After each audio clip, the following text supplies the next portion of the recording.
आपल्याला ज्ञानेश्वरीच्या माध्यमातून हे लवकर उमजेल. मृत्यू आणि मोक्ष याच्यामध्ये सूक्ष्म अंतर आहे, अगदी थोडं अंतर आहे, लक्ष द्यायचं.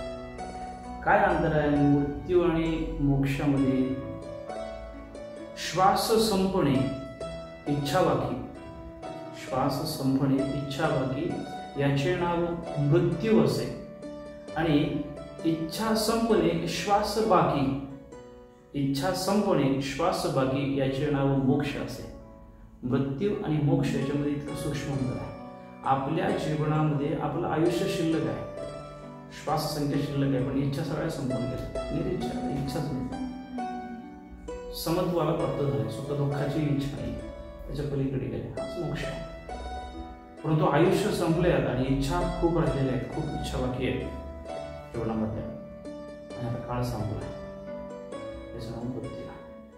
मोक्ष म्हणजे काही स्वर्गात जाऊन आपल्याला काही मोक्षाची अशी काही वेगळी किंवा मेल्यानंतर मोक्ष असं काही नसतं. तुकारामांचा अभंग आहे, मोक्ष मेल्यापाठी आम्हासी होईल, ऐसे जे बोलतील अतिमूर्ख, यांना मूर्ख म्हणलाय तुकारामाला. त्यामुळे समजून घेतलं पाहिजे, त्याच्याकरता ज्ञानेश्वरी वाचली पाहिजे.